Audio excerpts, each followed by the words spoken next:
I remember it first as a pulse in my ears, the sound of my blood thudding heavier than any word. Even so, some things came through sharp as vinegar. We don't pay you to daydream, Daniel. That's enough fantasy for this week.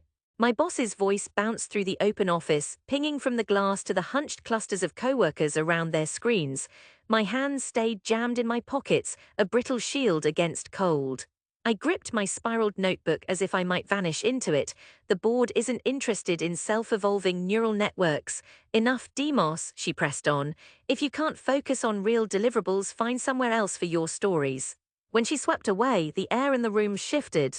The mix of instant coffee and cheap carpet glue, my gaze slid to my shoes, scuffed, ugly, while Snickers bubbled up from somewhere behind the cluster near the printer.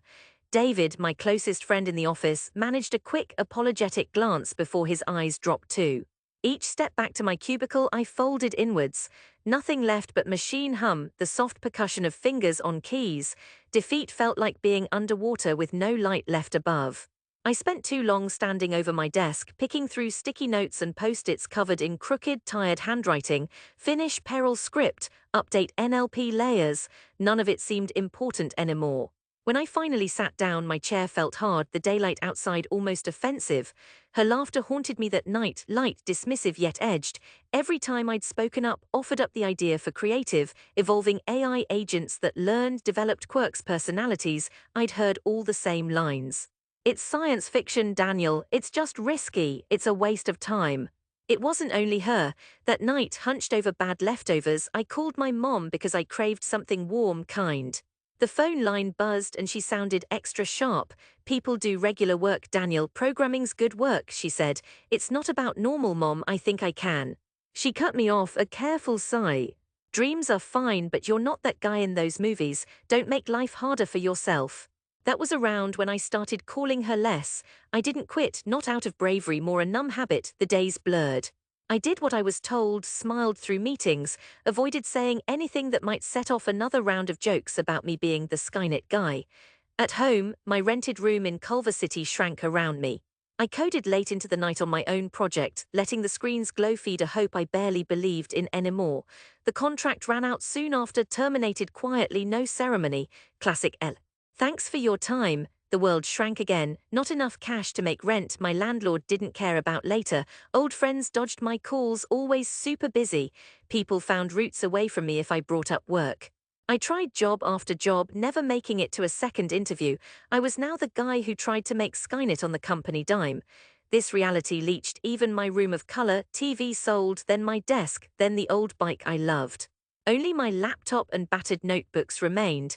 Evenings melted away under the blue light while the rest of the world slept. My circle thinned. My older brother called to yell at me for missing our cousin's wedding. If you spent half as much time on real life as on that damn laptop, you'd be set, he snapped. I muted the call, the familiar mix of anger and shame coiling in my belly. Too stubborn to move home, I slept 2 weeks in my Corolla. Fear and self-loathing made each hour long. Showers at the Y, granola bars for breakfast. Even then, the dream gnawed at me harder. The code coalesced, my agent learned, adapted, made mistakes and corrected them. Some spark flickered from deep inside the ruins. The months ground on. My beard patchy, my shirts thinning. I worked out of the library alongside others who had nowhere else to go. Each time the agent showed a new, surprising quirk, a joke, a clever fix, I grinned to myself, the joy sharp, private and real. Eventually I gave in to desperation. I sent a cold email to a Caltech professor whose papers I'd read for years, attaching my code, my hesitant introduction. I know this is a long shot, but I think I've built something new. Would love advice. Or just someone to listen. I didn't expect a reply, let alone hope, but a miracle happened. In the morning, a message, come to campus tomorrow, bring your code. That afternoon, I cleaned myself in a gas station, rehearsing all the things I needed to say. On the Caltech campus, palms stood thin and tall, the noon sky hard and blue overhead. Students rushed around me as if my nervousness was invisible.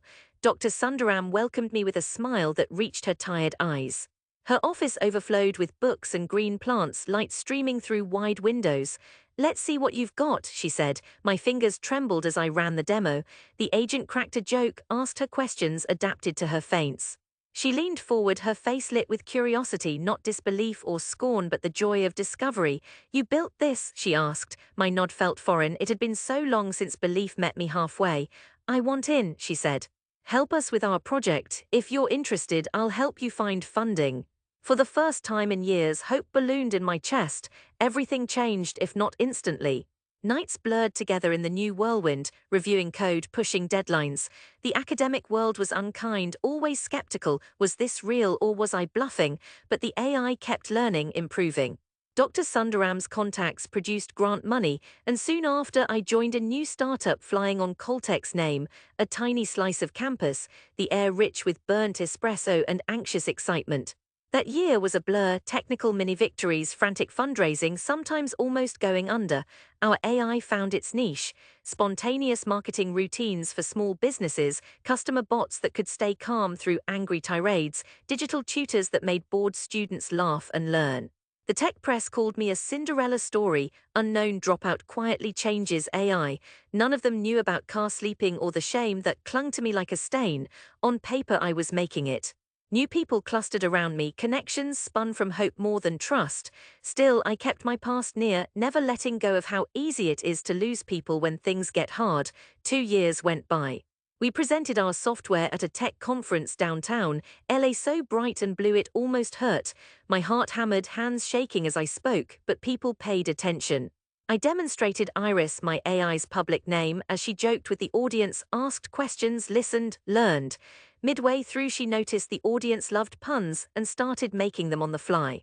The applause was wild, row after row of faces shining at me at her. Next came handshakes, business cards, promises. I no longer counted them, but at home, quietness crept in. My family was still out there, mom aging in photos from my cousin, my brother raising kids I hardly knew. David had moved north, his rare emails brief and careful. "Hope you're good out there." One evening, sun melting into the smoggy sky, I scrolled through my contact list. Each name felt like a dare. Did I want forgiveness or simply to prove I was right? I went back. A weekend trip, nothing more, I told myself. LA had softened with the heat, my suitcase barely filled. My heart, though, was heavy. My old street looked shrunken. Palm trees bowed in the breeze, houses curling in on themselves, their paint more faded than memory. Only the sky, hard blue, refused to change. Mom answered the door, cautious, caught between pride and reserve. "So you're the big shot now," she said. I shrugged. "Maybe. I brought someone I want you to meet." She craned around me for a girlfriend, but I only handed her my phones. "Say hello, Iris." Confusion slipped across her face, but Iris's voice, bright, gentle, speaking Korean, caught her off guard. "Your son built me, Mrs. Kim. He did something remarkable." My mother's lips parted, uncertain. Wonder and regret mixed in her eyes. "This is your program," she breathed. "More than a program, Mom. She learns from people, helps them." She held the phone carefully as Iris chatted. Finally, a small, broken smile bloomed. The family barbecue was a swirl of noise and faces. Kids shrieking through lawn sprinklers, uncles crowding the grill, my aunts gossiping over paper plates. Michael, my brother, swaggered in late but curious. "This is the crazy idea you lost your job over," he joked. I set up my laptop under the old awning and played Iris on the speaker. She bantered in English, sang the pop song my niece liked, reminded my cousin where his skateboard was last year. Even my skeptical brother was glancing at me different. "She knows about Sam's bike," my aunt whispered. "She adapts, it's not magic, just learning." Michael tried to trick her with rapid-fire questions. Iris mocked him gently. "I think Daniel deserves a rematch at Mario Kart. Your record isn't great," she teased. Laughter filled the yard. Michael finally pulled me into a rough hug. "They all called you nuts, man. But you did it." That night something uncoiled inside me. Family gathered close. My mother's hand trembled on mine as the kids fed Iris their names, delight blooming all around. After dishes, she sat by me at the kitchen table, highway hum circling outside. Her voice broke. "I'm sorry for doubting you." I squeezed her hand. "You wanted me to be safe. But I had to try." She pressed our hands together, tears slipping silent. Things changed, not perfectly, but enough.